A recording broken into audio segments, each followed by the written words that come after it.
tous et à toutes, on se retrouve aujourd'hui pour une nouvelle vidéo, dans laquelle je vais vous parler de ma trousse de maquillage.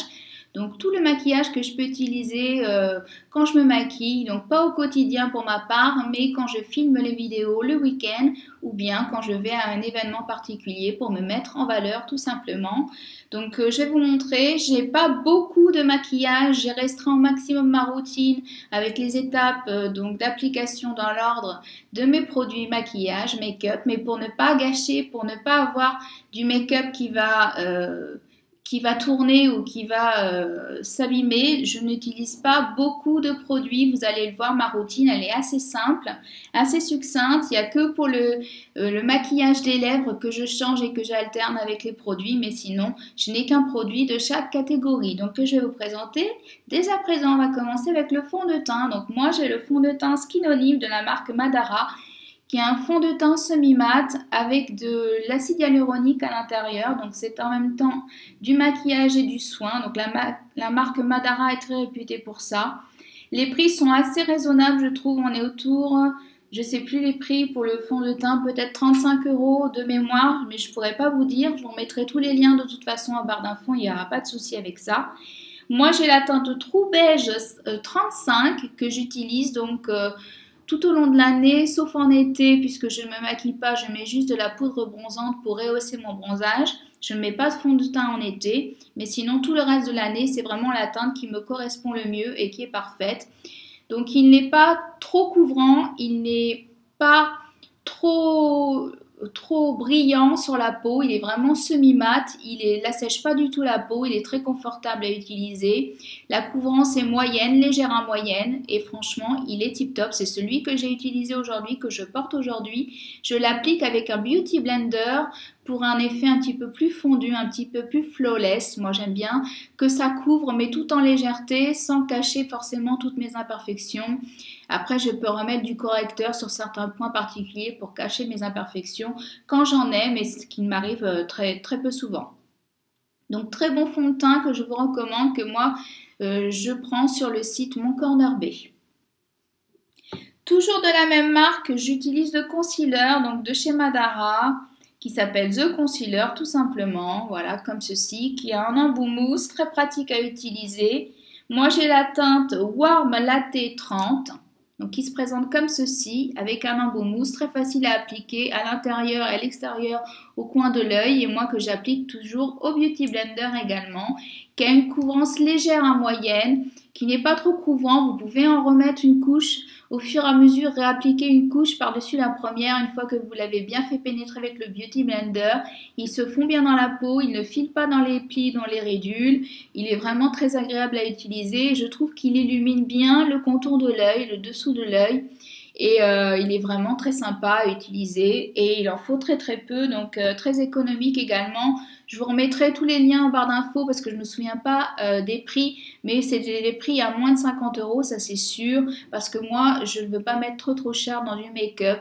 Vu que je me maquille très peu souvent, voilà, c'est pas quelque chose que je privilégie au niveau du make-up. Des prix très élevés, j'essaye de rester raisonnable dans mon budget pour pouvoir avoir une routine quand même à prix raisonnable. Après avoir appliqué le concealer et le fond de teint, j'utilise un bronzer. Donc celui-ci, je vais vous le présenter, mais je ne le rachèterai pas parce que je me suis aperçue qu'il contenait du talc il n'y a pas longtemps. Et depuis quelques années, le talc est un ingrédient controversé et pourtant, il est autorisé encore en bio. Donc il faut bien regarder les compos à chaque fois de tous les produits. C'est ce que je vous dis toujours, malgré la marque, malgré les labels. Il faut quand même se méfier. Donc c'est la marque Bow Green. Donc c'est la terre cuite en teinte terre des Cévennes qu'à l'époque moi je trouvais dans mon Monoprix, mais ils font plus du tout la marque Bow Green dans Monoprix, donc je ne peux plus me la procurer. J'avais utilisé cette poudre bronzante qui est vraiment la teinte idéale pour moi. Elle est pas trop froide, pas trop chaude, elle fait pas du tout oranger sur le visage. Moi je l'applique sur l'entièreté du visage pour réchauffer mon teint après avoir mis le fond de teint tout simplement. Et je l'aimais beaucoup, mais malheureusement, comme je vous dis, elle contient du talc, donc je ne la rachèterai pas. En remplaçant, il y a la marque Madara qui vient tout juste de sortir une poudre bronzante minérale, donc vers laquelle je pense je me tournerai, ou bien la marque RMS qui est un petit peu plus onéreuse, mais c'est le genre de produit que vous gardez très longtemps et donc pourquoi pas passer le cap et mettre un petit peu plus cher pour une fois dans un produit. Après avoir mis le fond de teint, l'anti-cerne et la poudre bronzante, je m'attaque à mes sourcils. Donc là, c'est le seul produit qui n'est pas bio et naturel dans ma routine, mais que j'ai depuis très très longtemps, qui ne se finit pas. Je ne sais pas quand est-ce qu'il va se terminer. C'est en fait le crayon pour les yeux, pour les sourcils, l'Eyebrow Sculpt de chez Kiko. Donc je ne sais même pas s'ils le font encore parce que ça fait au moins 5 ou 6 ans que je l'ai. Et il descend pas, il est comme ceci, vous voyez, il m'en reste encore pas mal. Donc je pense que je le terminerai et par la suite je me tournerai vers les crayons de chez Avril. J'en ai un je crois en stock d'ailleurs, peut-être encore, mais je tenais à terminer celui-là pour pas faire de gâchis tout simplement. La composition n'était pas trop mauvaise non plus, donc c'est pour ça que je l'avais pris. C'est le numéro 6 hein, pour le crayon à sourcils, si vous le trouvez, peut-être il existe encore, mais avec un packaging un peu différent. Après avoir fait donc les sourcils juste au niveau de la tête, moi pour ma part ça suffit parce qu'avec les lunettes de toute façon on voit pas grand chose. Et puis j'ai les sourcils assez fournis et assez épais et foncés sur le reste du sourcil. Donc c'est vraiment la tête du sourcil que je maquille et un petit peu la pointe à ce niveau-là. Puisqu'il me manque un petit peu quelques poils de ce côté-là pour équilibrer un petit peu et faire quelque chose d'un peu plus parallèle, même si on sait très bien que les sourcils ne sont jamais parfaits des deux côtés et identiques des deux côtés. Après avoir appliqué ça, je me maquille de temps en temps les yeux, mais de moins en moins depuis que je porte les lunettes. C'est vrai que ça se voit moins bien quand on porte des lunettes, mais ça m'arrive d'en appliquer au ras des cils inférieurs et supérieurs, juste pour souligner un petit peu mon regard. Donc j'utilise une palette de chez Inika, qui je ne sais pas si elle existe encore, peut-être les couleurs, les teintes existent encore, mais sous un autre packaging. Donc c'est la palette Blossom. Donc moi j'utilise essentiellement des teintes soit un peu rosées, soit un peu marronnées comme ceci. Voilà, bien lumineux pour donner de l'éclat à mon regard, réveiller un petit peu mon regard. Et puis en coin externe, un petit peu des teintes un petit peu plus foncées comme ceci pour souligner le regard quand je fais des maquillages un petit peu plus chargés. Et celle-ci me permet de faire le coin interne de l'œil, d'illuminer le coin interne de l'œil. Là aujourd'hui, je n'ai pas mis de maquillage sur mes yeux, j'ai voulu aller au plus simple, au plus rapide, mais sinon c'est cette palette-là que j'utilise et ça me suffit amplement. Moi je trouve que de toute façon ça ne sert à rien d'avoir 50 000 palettes qu'on n'utilise pas et qu'après ça périme, c'est un peu dommage.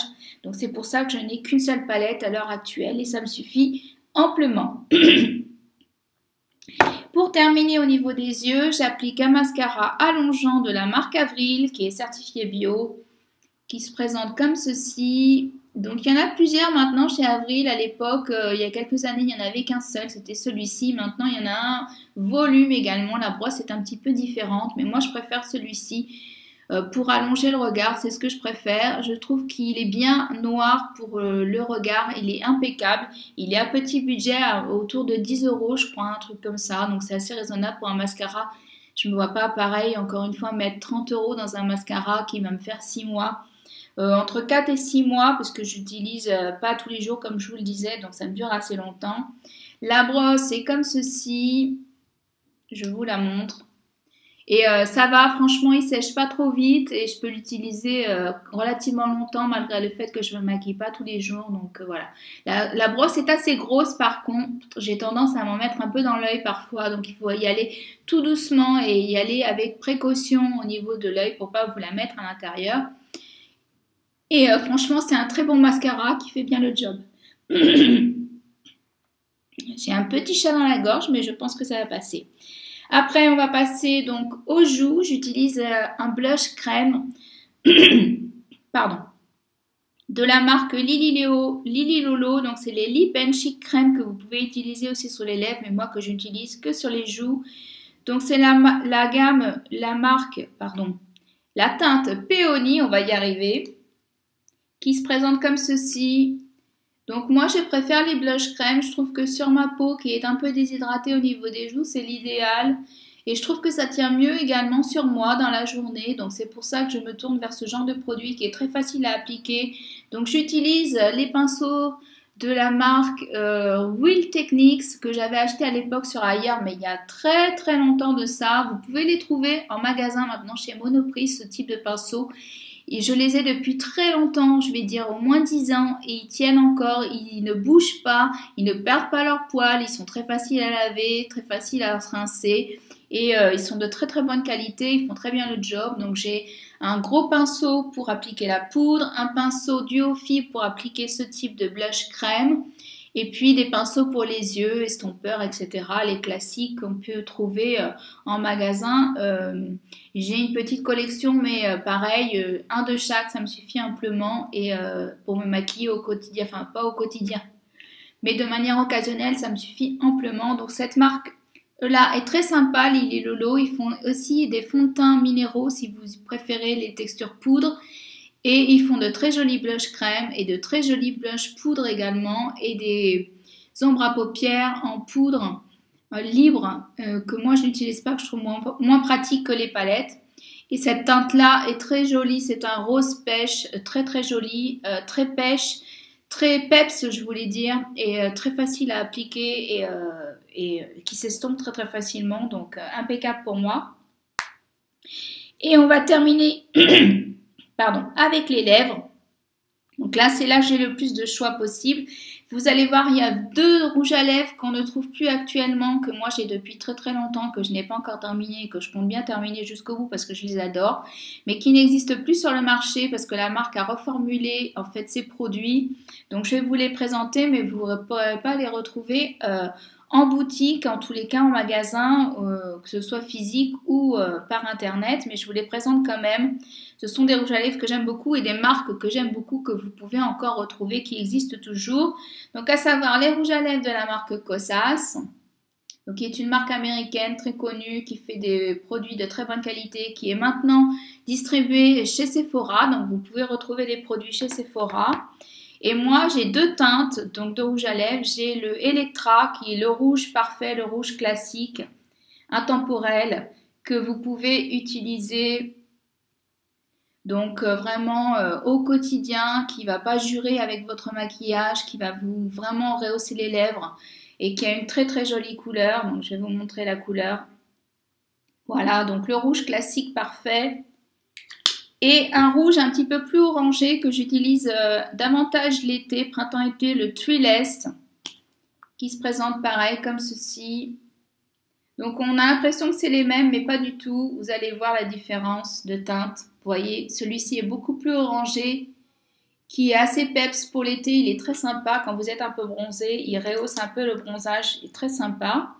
2 autres rouges à lèvres de la marque Sense Cosmetics, que je me procurais à l'époque sur le site The Green Jungle, voilà, Beauty Shop, qui est un e-shop canadien que vous pouvez encore retrouver, qui propose des produits de grande qualité. Donc les rouges à lèvres sont un petit peu chers, ceux-là on me l'avait gentiment offert, donc je les utilise au quotidien. Hein. Vous avez la marque, la gamme, pardon, la teinte Dubaï, donc qui est un rose un petit peu pâle, qui tire un peu vers le corail, qui est très bien pour l'été, qui est très sympa. Et vous avez également donc la teinte Montréal, qui est un vieux rose. Donc ça, c'est une couleur que j'utilise très facilement, qui me va très bien au teint, qui est très douce et qui tire un petit peu vers le violet, qui est très très joli, que j'aime beaucoup. Ça, c'est vraiment les teintes, c'est celui que j'utilise de plus. Avec le rouge également, donc un rouge et un marronné, celui que j'ai aujourd'hui, que je vais vous présenter présentement, qui est un crayon pour les lèvres mat de la marque Avril. Donc c'est le rose crépuscule que j'utilise, que j'ai utilisé aujourd'hui, que j'aime beaucoup, qui est un petit peu donc beige marronné, qui est très sympa, qui fait un effet nude très sympa. Donc les crayons à lèvres se présentent comme ceci, il faut les tailler, hein, donc classique. Et vous en avez plusieurs chez Avril et ils sont vraiment très très bien. Franchement, je les aime beaucoup. Je m'en reprendrai peut-être d'autres prochainement, mais bon, j'attends de de finir pour en prendre d'autres, pour pas avoir trop de rouge à lèvres qui dorment inutilement. Et un autre crayon que j'adore, qui fait partie de mes préférés, c'est le Violine, donc crayon à lèvres, toujours de chez Avril, que j'aime beaucoup et qui, celui-ci, est un fuchsia très sympa, un peu bleuté et que j'aime beaucoup également, que j'utilise très régulièrement. J'en ai un dans ma trousse à maquillage qui est pratiquement fini et j'en avais racheté un pour l'avoir d'avance, celui-ci. Vous avez beaucoup de choix de crayons de teinte chez Avril, les prix sont très raisonnables comme d'habitude avec Avril et la qualité est au rendez-vous. Et pour sublimer le tout, on va dire, j'utilise un gloss de temps en temps, comme aujourd'hui, pour rehausser un petit peu la couleur et faire briller, ce que j'aime bien. Donc c'est les huiles à lèvres de chez Avril toujours. Donc celle-ci, c'est la Barbe à Papa, que j'aime beaucoup et qui est transparente avec de légers reflets rosés, qui est très sympa. Vous en avez plusieurs chez Avril, des encres à lèvres. Donc ça teinte légèrement, ça laisse une couleur, une trace de couleur, mais pas aussi intense que vous l'avez dans le packaging. Et franchement, elles sont très sympas. Et elles ne collent pas, elles ne filent pas dans les plis, elles sont très confortables, elles se donnent un joli rendu sur les lèvres, je trouve. Et franchement, pour 10 €, ça vaut le coup, plutôt que de mettre 20-25 € un gloss qui va vous coller aux lèvres, qui va vous donner un effet collant et qui va pas être très agréable à supporter sur les lèvres. Ceux-là sont très hydratants et très agréables. Donc voilà pour ma trousse de maquillage. J'espère que la vidéo vous aura plu. Désolée pour le petit chat dans la gorge qui a un petit peu perturbé mon élocution. J'espère que ça vous aura plu quand même. N'hésitez pas, si vous connaissez certains de ces produits, si vous avez des produits à me recommander en termes de maquillage que vous aimez, pour lesquels vous avez eu un coup de cœur dernièrement, ou que vous utilisez depuis très longtemps et qui fonctionnent très bien sur vous. N'hésitez pas, si vous avez des questions, à les poser en commentaire comme d'habitude, à liker la vidéo si celle-ci vous a plu, à mettre donc le petit pouce en l'air comme d'habitude, et à vous abonner si ce n'est pas encore le cas, que vous découvrez la chaîne, que le contenu peut vous plaire. Moi, d'ici 15 jours, je vais vous laisser. Prenez soin de vous et je vous dis à très vite pour une prochaine vidéo. Bye bye!